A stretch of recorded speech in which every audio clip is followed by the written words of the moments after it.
BCB পরিচালক M Nazmul Islam পদত্যাগ না করলে সব ধরনের ক্রিকেট বয়কটের সিদ্ধান্তে অনড় থাকার ঘোষণা দেন ক্রিকেটাররা। রাজধানীর একটি হোটেলে সংবাদ সম্মেলনে ক্রিকেটারদের সংগঠন কোয়াবের হয়ে কথা বলেছেন মোহাম্মদ মিথুন, মেহেদী মিরাজ, নাজমুল শান্ত, নুরুল হাসানরা। একসাথে এত ক্রিকেটারকে শেষ কবে দেখা গেছে? দল আলাদা, জার্সিতেও ভিন্নতা, কিন্তু সবার অবস্থান এক ও অভিন্ন। এম নাজমুল ইসলাম যতদিন বিসিবি পরিচালক থাকবেন ততদিন ক্রিকেট খেলবেন না ক্রিকেটাররা। যার শুরুটা হয়েছে বৃহস্পতিবার বিপিএল এর প্রথম ম্যাচ বর্জনের মাধ্যমে।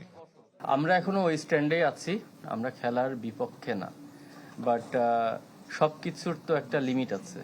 বুধবার রাতে দেয়া আলটিমেটামের পর কেটে গেছে দীর্ঘ সময়, কিন্তু সমাধান হয়নি।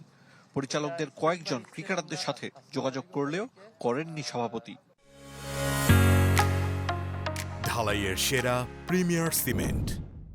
আমরা চাই যে প্লেয়ারগুলো যেন বঞ্চিত না হোক, মাঠে যেন আবার খেলা ফিরুক।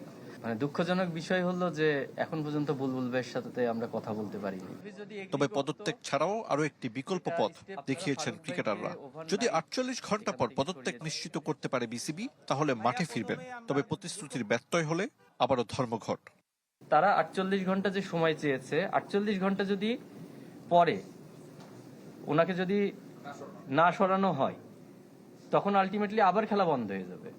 এক মঞ্চে লিটন দাস, নাজমুল হোসেন, নুরুল হাসান, মেহেদী মিরাজরা তুলে ধরেছেন নানা ইস্যু।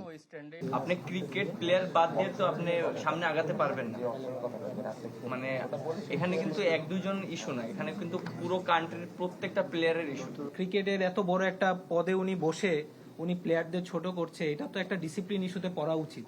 যেহেতু প্লেয়ারদের ক্ষেত্রে সবসময় হয়, তাহলে ওয়াই নট বোর্ড ডাইরেক্টরদের ক্ষেত্রে? ঢাকা লিগে শুধু প্রিমিয়ার লিগ না, first division, second division, third division সবাই মিলে আসলে যাতে ক্রিকেট খেলাটা যথাযথভাবে মাঠে হয়, এটাই আসলে আমাদের সবার আশা। মুখোমুখি ক্রিকেটার বিসিবি, আর এতেই অনিশ্চয়তায় দেশের ঘরোয়া ক্রিকেট। অফিসিয়াল ডিক্লেয়ারমেন্ট আসে। আরিফুল ইসলাম, চ্যানেল 24, ঢাকা।